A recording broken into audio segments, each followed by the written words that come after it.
The story of Yugoslavia begins after the First World War, a time of immense upheaval and transformation across Europe. The Austro-Hungarian Empire, which had ruled over many South Slavic people for centuries, collapsed under the weight of the war and internal strife.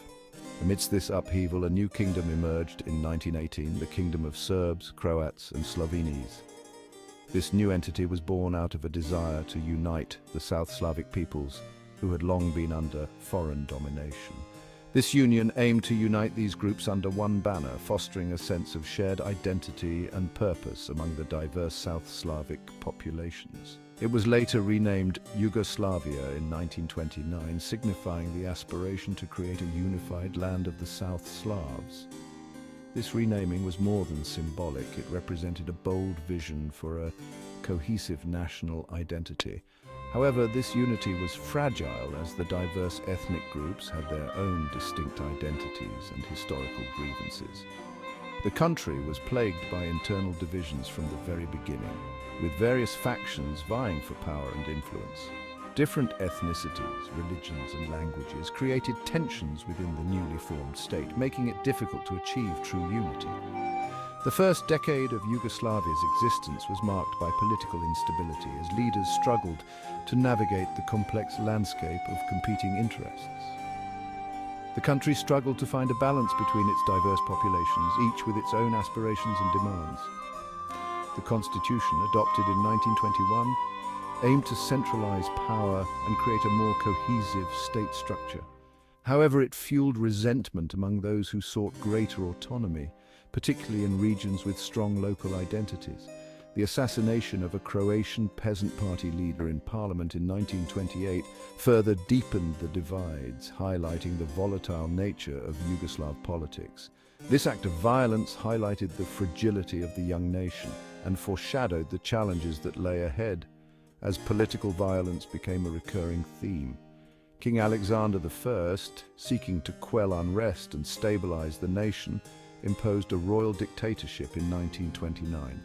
He hoped to forge a unified national identity by force, believing that strong centralized control was the key to unity.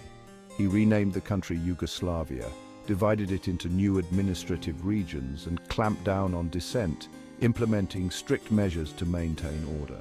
However, these measures only served to exacerbate existing tensions, as many felt their identities and freedoms were being suppressed.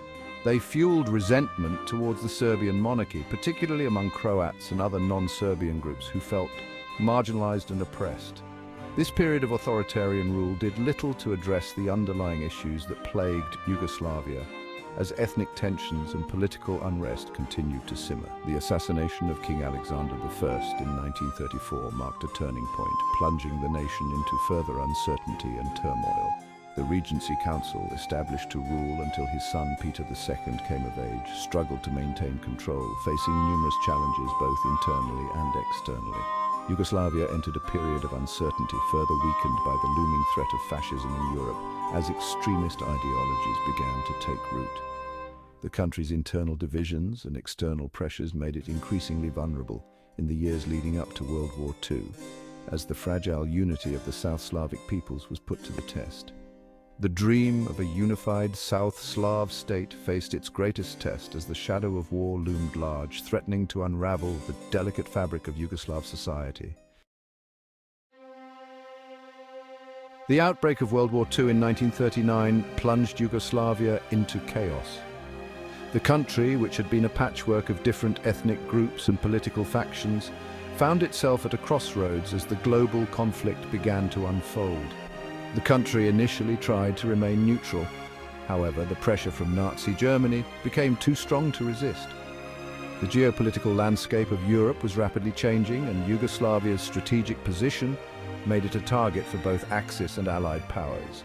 In 1941, Yugoslavia signed the Tripartite Pact, aligning itself with the Axis powers.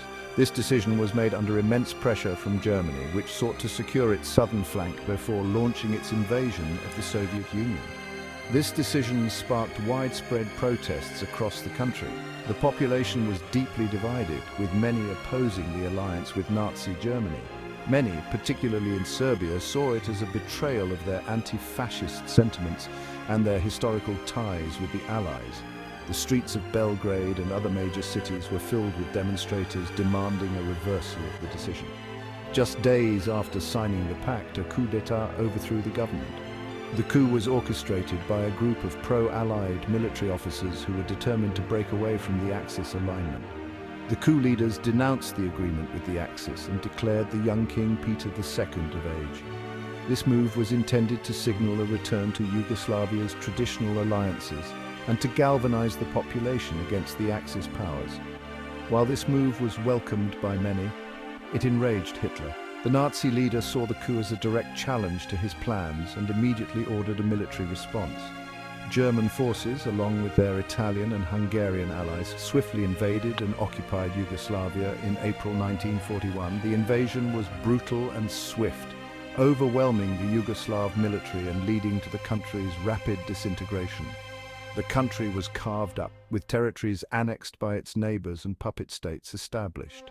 This division was intended to weaken any potential resistance and to ensure that Yugoslavia could not re-emerge as a unified state. The invasion ignited a fierce resistance movement. The occupation forces faced immediate and determined opposition from various groups within Yugoslavia. Two main groups emerged: the Chetniks, a Serbian nationalist group loyal to the exiled monarchy, and the Partisans, a communist-led multi-ethnic force under the leadership of Josip Broz Tito. The Partisans, led by Tito, advocated for a united Yugoslavia free from foreign occupation and internal divisions.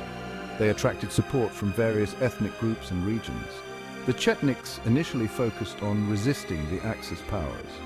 However, their strategy soon shifted as they sought to position themselves as the dominant force in post-war Yugoslavia. However, they soon became embroiled in fighting with the Partisans, often collaborating with the occupiers to target their rivals. This collaboration was controversial and led to a loss of support among the population. The Partisans, on the other hand, waged a relentless guerrilla war against both the Axis and the Chetniks. Their tactics were highly effective, and they managed to establish liberated territories in various parts of the country. They gained the support of the Allies and eventually became the dominant resistance force in Yugoslavia. The Allies provided them with weapons, supplies, and strategic support, recognizing their potential to disrupt Axis operations in the Balkans. The war in Yugoslavia was brutal and complex. It was not just a fight against foreign occupiers, but also a civil war between different factions with competing visions for the country's future. It was marked by atrocities committed by all sides. The conflict saw widespread violence against civilians, with massacres, reprisals, and ethnic cleansing becoming tragically common. The country became a battleground not only for foreign powers, but also for competing visions of its future. The struggle for control of Yugoslavia was as much about ideology and identity as it was about military power. The Partisans, with their message of unity and social justice, emerged from the conflict as the victors. Their success was due in large part to their ability to appeal to a broad base of support and to present a vision of a new, inclusive Yugoslavia. Their victory paved the way for the establishment of a socialist Yugoslavia under Tito's leadership. The new government sought to rebuild the country and to create a society based on socialist principles. The war had left its mark on the country. The physical and psychological scars of the conflict would take decades to heal. It had reshaped its borders, its demographics, and its political landscape. The legacy of the war would continue to influence Yugoslavia's development for many years to come. Emerging from the ashes of World War II, Yugoslavia underwent a profound transformation, rebuilding itself from the ground up. Josip Broz Tito, the charismatic leader of the victorious Partisans, emerged as the country's undisputed leader, guiding the nation through its most challenging times. He established the Socialist Federal Republic of Yugoslavia in 1945, laying the foundation for a new political and social order. This new state was organized as a federation of 6 republics: Serbia, Croatia, Slovenia, Bosnia and Herzegovina, Montenegro and Macedonia, each with its own unique identity and culture. Each republic had a degree of autonomy, allowing for regional governance while maintaining a unified national structure. Tito's vision for Yugoslavia was one of unity and brotherhood, a vision that sought to transcend the deep-seated divisions of the past. He aimed to suppress the nationalistic sentiments that had fueled so much conflict in the past, believing that only through unity could Yugoslavia thrive. To achieve this, he implemented a policy of brotherhood and unity, which became a cornerstone of his administration. This policy emphasized the commonalities between Yugoslavia's diverse ethnic groups, fostering a sense of shared identity and purpose. It promoted tolerance and cooperation, encouraging people to work together for the common good. Tito also recognized the need to address the historical grievances of various groups, understanding that unity could not be achieved without justice. He granted greater autonomy to minority groups, ensuring that their voices were heard and their needs met. For example, he recognized Muslims as a constitutive nation, granting them equal status with Serbs, Croats, and others, a significant step towards inclusivity. To counter the threat of nationalism, Tito's government maintained a firm grip on power, ensuring stability and order. The Communist Party of Yugoslavia became the sole political party, centralizing control and decision-making. The secret police, known as the UDBA, were employed to suppress dissent, maintaining a tight watch over the population. Despite the restrictions on political freedoms, Tito's regime enjoyed a degree of legitimacy, largely due to his personal charisma and leadership. This stemmed from his wartime heroism, his charismatic personality, and his ability to deliver economic progress, which endeared him to many. Under his leadership, Yugoslavia experienced significant economic development, particularly in the 1950s and 1960s, transforming into a more modern and industrialized nation. Despite the emphasis on unity, Tito recognized the need to address the historical grievances of various groups, understanding that true unity required addressing past injustices. He granted greater autonomy to minority groups, ensuring that their cultural and political rights were respected. For example, he recognized Muslims as a constitutive nation, granting them equal status with Serbs, Croats, and others, a move that was both symbolic and practical. Tito also implemented a system of national key quotas in government and administration, ensuring that all ethnic groups had representation. This ensured representation for different ethnic groups, promoting a more inclusive and balanced governance. However, these measures were not always successful in mitigating ethnic tensions, as deep-seated divisions and historical animosities often resurfaced. They sometimes served to entrench ethnic divisions rather than transcend them, highlighting the complexities and challenges of forging unity in a diverse society.